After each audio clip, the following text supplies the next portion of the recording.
Good morning! Busy tayo ngayong araw. Puro lang sa bahay, preparasyon. Dahil may dadating tayo na bisita. Importanteng tao sa buhay ko and natin lahat ngayon na makikilala na natin siya. Ang aking nanay. Dadating siya bukas. So, ngayon, nagpe-prepare tayo. Ang pine-prepare ko ngayon ay para dito sa bahay kasi maiiwan yung sila Morris, sila ate, kuya, ganyan. So, ayun, preparation lang tayo ngayon. Preparation lang tayo dito sa bahay and yung mga dadalhin natin sa check-in natin doon. Hindi ko muna sasabihin para meron tayong content bukas. Surprise yun! So, ayan guys, kain muna tayo. Marami nang nangyari, marami nang ginawa. Transfer pa nga ako ng mga memory para maka-vlog tayo doon. Ito yung niluto ko. Burger, patty, tsaka yung crab soup. Mabilis ang luto. Kain tayo. Nakikita niyo yung init, no? Sobrang init. Yan, bilis makatuyo ng damit eh. Ang dami ko nang tiniklop. Gusto ni Morris yan. Kahit ayaw niya yung init, pero gusto niya yung init nung summertime. Kasi mabilis siyang makatuyo ng damit. Kaya na agad niya. Kunin niyo yung mga damit niyo dyan, ha? And ilagay na sa damitan. Mamaya i-prepare na yung mga damit niyo, ha? Okay. And then, nandito pa kami. Ay, you're going from school? Uy! Kanina may topak ka, ha? Saan punta? Baby! Iniyak na naman yung teacher. Ayaw niya doon. Pagbukas ang pinto ng school niya, talagang ang bilis-bilis niya papunta sa amin. Pati naman si Summer, bumabati din. Yan siya kay ate. Naka-press ko na baby. Lower round niya. Yan. Tatapon ng basura and pupunta kami sa saglit lang, grocery. Saglit lang. What are we gonna get? Gano'ng katagal yung saglit? Napakainit. Kahit na hapon na. Excited ka? Yeah. Excited sila ni Ine. Sabi ko magdala sila ng swimsuit. Oh. Magdala kayo. Pakihawak mo nga po ito. Ako bag. Oh. Tapon pa lang ito. Puno ang mga basura. Hingga ng grocery na tayo. Nakapag-grocery na kami ni Morris sa Landers. Pero hindi ko na vlog yun kasi nagpunta ako sa clinic. Kasi sumakit yung sikmura ko. Pag nagtutoothbrush, sobrang sakit ng sikmura ko. Kaya yun, pa-check up ako. Kailangan ng ultrasound.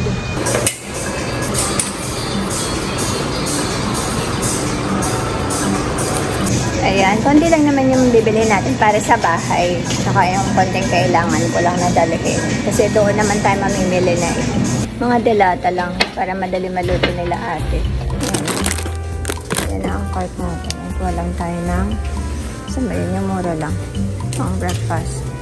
Ayan, Argentina. It's not such canton there. Sige. I wanted to get Pancit canton.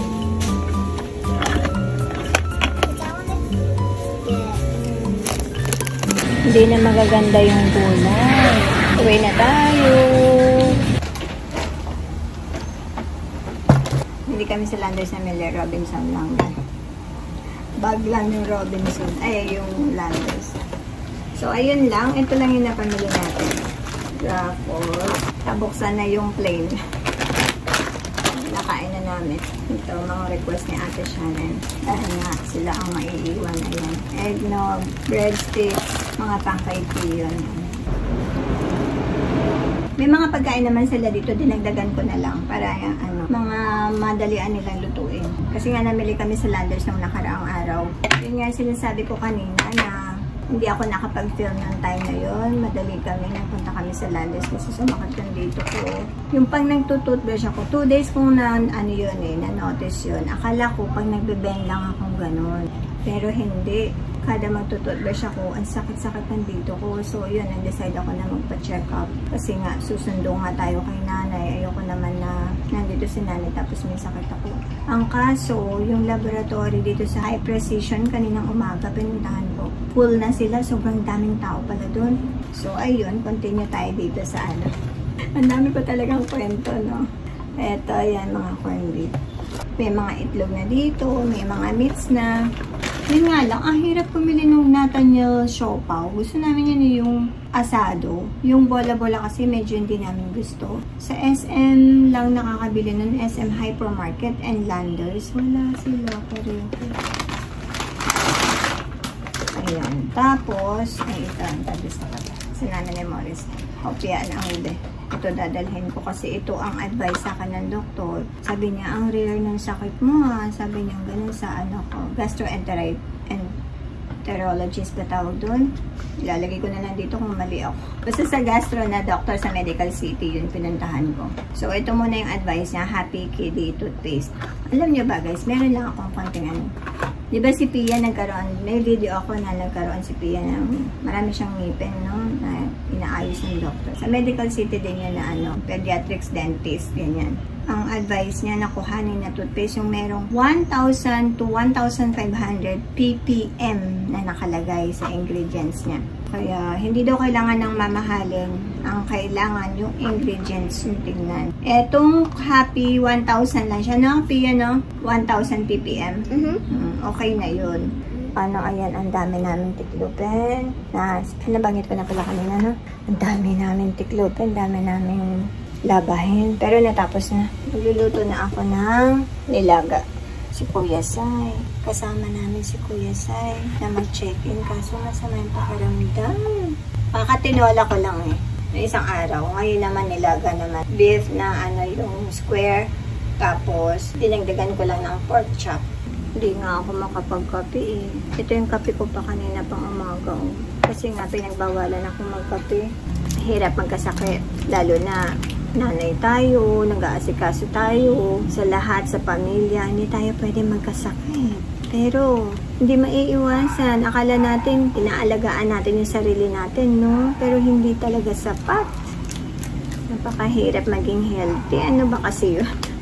Hindi, seryoso. Kailangan natin ingatan sarili natin kasi paano natin, yun yung sinasabi na, alagaan mo yung sarili mo, mag-focus ka sa sarili mo para maalagaan mo din yung iba, matulungan mo yung iba. Ganun yun, pero yun naman ginagawa ko. Pero okay lang yan. Ang mahalaga, malaman natin at kung ano yun. Diba? Para hindi na lumala. Ganun. Uwi pa naman si nanay.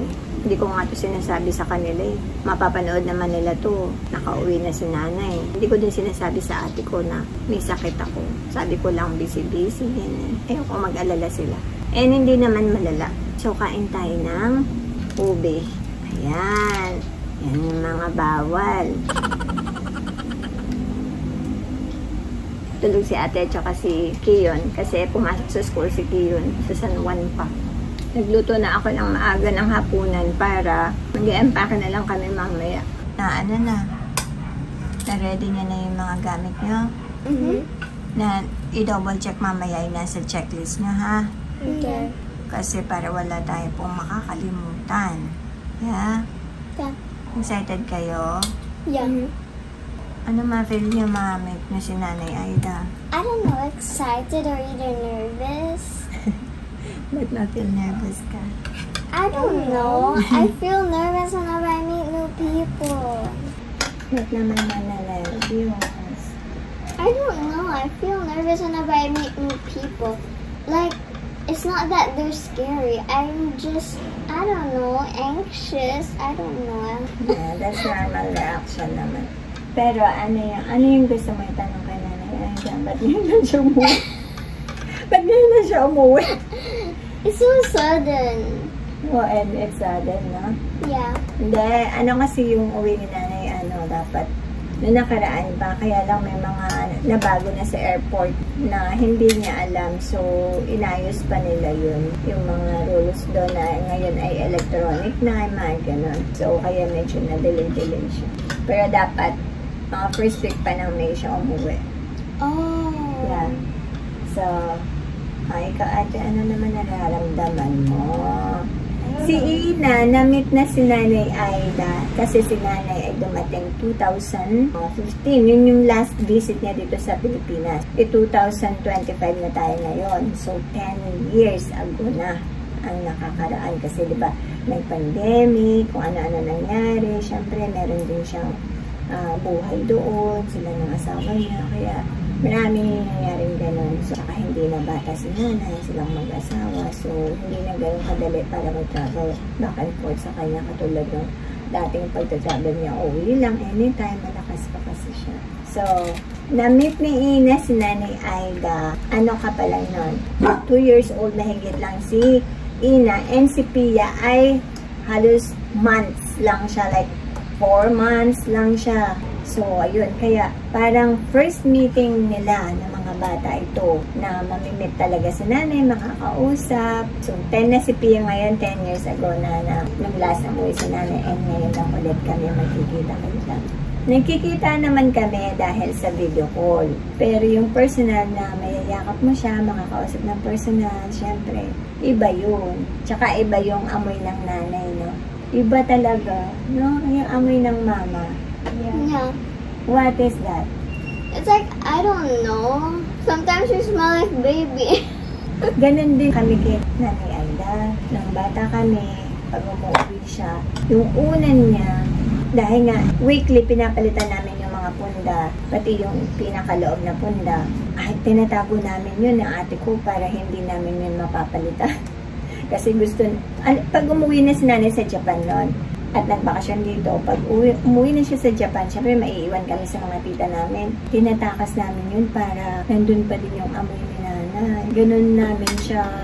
Yung ganun kami nangungulila sa Nanay dati. Kaso lang, wala tayong magagawa dahil single parent siya dati. Kailangan niyang magsakripisyo din na para mabigyan kami ng magandang buhay. Yun yung pinag-aral niya kami sa private school. As parents, ayaw nating paranas sa anak natin yung pait ng mundo. Sa madalit salita, yun.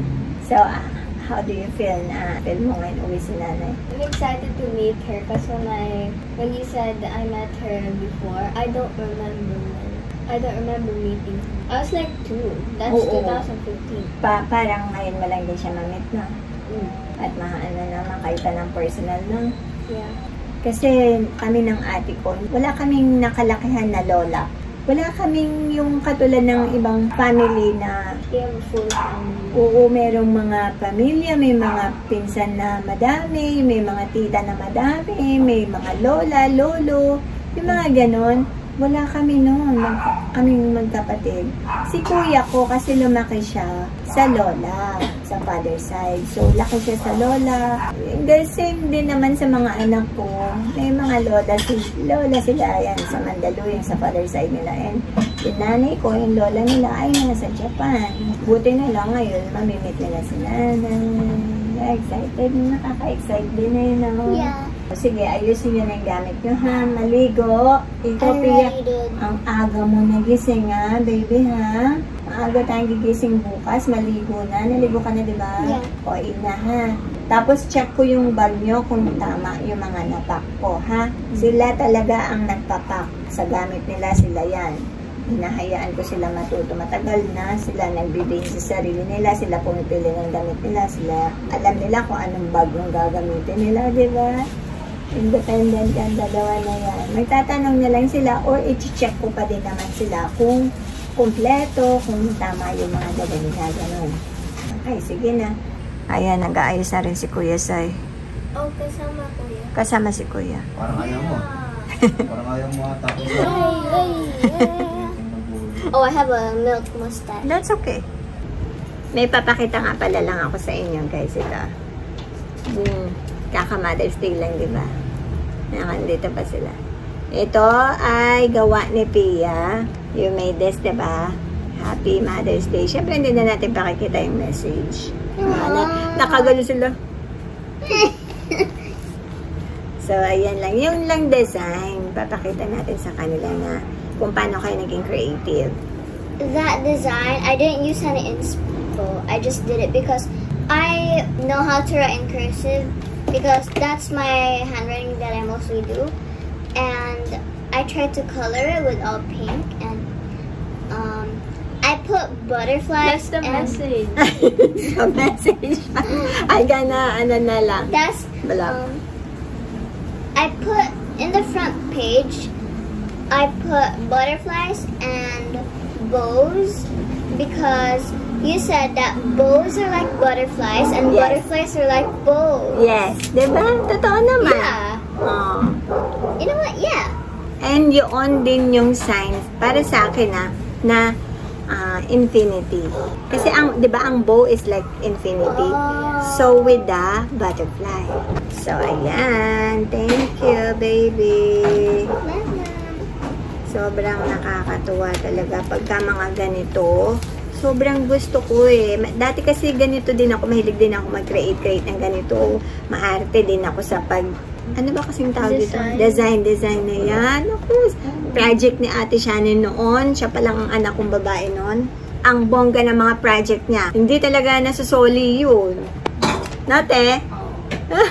Mamang gumagawa. Oo, ma-arts talaga ako. Yung ma-arts. Hindi ma-artist.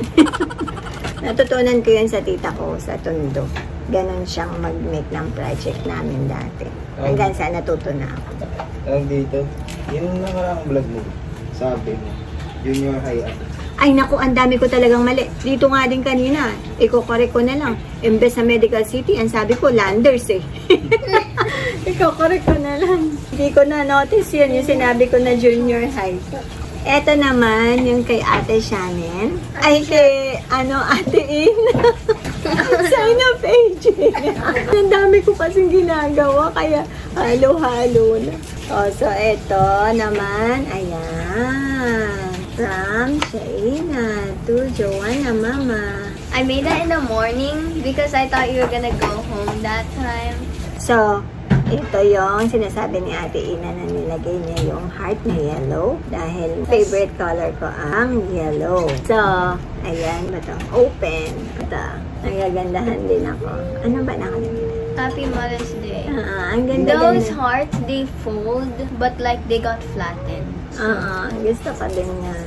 Galing ng mga bata na imagination, kakaiba din. May kanya-kanya tayong imagination na yung mga art na nai-imagine natin. Gandara. I love you. I love you too. Ito na yung yung nilalaman yan. Ito na yun. Short message. Dear Mom, I will love you forever. And forever you will be the most wonderful mother. You mean everything to me. Joke. Ayan talaga. Ang sarap naman basahin ng sobrang sinasabi ko sa kanila na gusto ko talaga ang handmade na mga cards. Diba? Kasi parang scripted na yung nasa sa National Book, sa mga bookstore. At saka ito talagang nag-effort. Kaya sinasabi ko sa kanila, kahit sa mga friends na, halimbawa may birthday ng mga friends nila, mas maganda magbigay ng cards na nag-effort sila, nag-design sila. Kasi material things, pag nasira na, wala na. Ito talaga, kinikip talaga nila yan. So, thank you, mga babies ko. And, plates naman sa kanya. Si ate. Wala na. Tatampo na si ate. I forgot you sa mother. Hindi na nagsasalita. I forgot. No, I didn't get used to that. I forgot you're a mother. Same.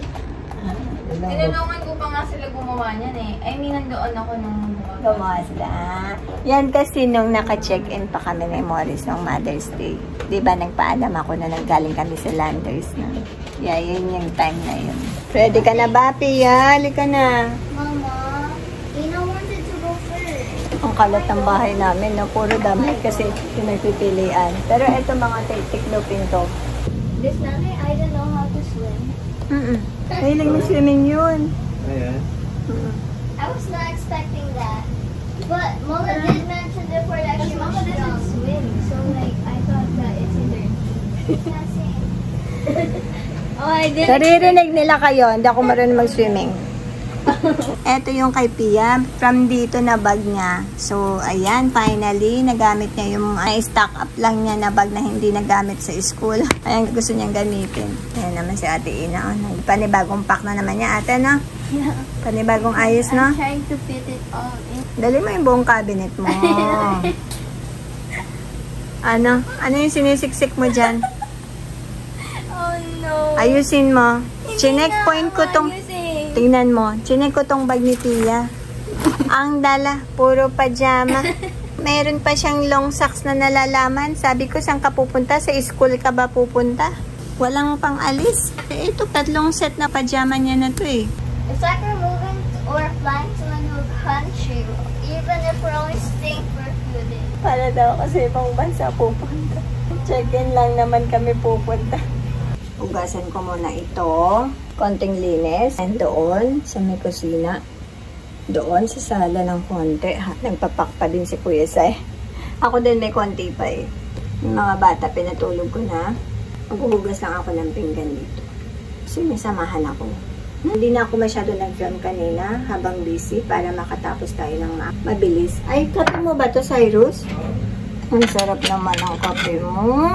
Hindi talaga ako makapagkape. Naisip lang ako. Oo, grabe. Hanggang ngayon, masakit ang ulo ko sa totoo lang. Dahil sa kape. Hindi ako makapagkape maghapon. Ganun talaga tayo mga mamshi. Kahit alam natin na kaya na nilang gawin, yung mga maiiwan dito.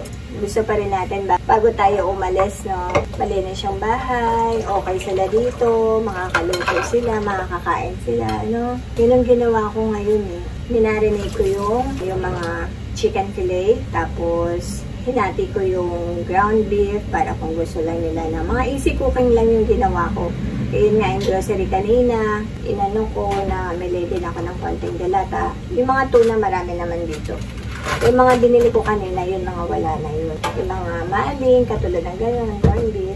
Pero dahil sa busy sila ate at kuya, so, at si Morris, para makabili silang magluto. Siyempre, ako yung nagluluto dito sa bahay. Wala nga ako. Kaya dinala ko na din yung 2 batang maliit para wala silang iintindihin na papakainin. And gusto din naman nila makilala si Nanay Aida. Sobrang pagod. Ilang araw na yung preparation. Pag umuwi si Nanay dati sa bahay, kaso up and down pa yung bahay namin dati. Dito kasi ngayon ang liit eh. Maliit yung hindi na kami kasya, kaya nag-check-in na lang. Dati uso pa yung no? Pag susundo, dun sa Tondo pa kami, mga bata pa kami, aarkila ng jeep. Or yung jeep ng tito namin. Tapos, may daming baon. May mga baon ng pagkain, kakain sa airport, gano'n. Gano'n pa dati. Kaya hindi na, de-grab na eh. Yaya, inuuna mo na naman ang pagtichika mo dyan. Yung trabaho mo, inuuna mo yung pagdadaldal mo dyan sa cellphone mo. Mabawasan kita ng sahod. Wag po. Kawawa naman ang mga anak ko. Magpapasokan ka naman. Batay ka na? Magtapo na tayong basura. Anong papatay? Magtapo yung basura. Samahan mo. Ay, ito. Ayan yung mga delata na pwede lang lutuin. Yung iba, galing sa Landers nga yan, yung hindi ko na-vlog. Ayan. Pamili kami ng prutas sa Landers. Ito mga kamatis, bigas. Ayan, para may bigas na sila. Ayan, kanina yung mga chicherya. Ayan, eggs. Sukar bread. Ito, sineperate ko na itong, ito tira na pati, Ayan, meron mga easy cooking lang ito. Tsaka ito yung minarinate ko. Ayan, mga fileto. Ayan, madaling mga lutuin. Ayan, meron pa sila nuggets, ham, pang breakfast. Ayan, tapon lang tayong basura. Ang sarap ng ham. Ay, may mga nagja-jogging. Pero hindi natin i-video. Yung araw ngayon, anong araw ngayon? Tuesday? Tuesday mo yan. Ay, Monday pala. Tuesday tayo susundo. Grabe. Sobrang init. Tapos ngayong gabi, ang hangin, ang lamig. Grabe mo yun. Lakad-lakad muna tayo para paghiga natin sa kama ay bagsak na bagsak talaga. Tingnan mo. Tingnan mo yung langit. Oh. Teka, balikdarin natin. Maulap. Grabing hangin kanina. Sa summer nga eh. Tinutokso namin si Summer kasi kanina Parang dalagang Pilipina siya doon sa may balcony. Tapos, sobrang lakas ng hangin.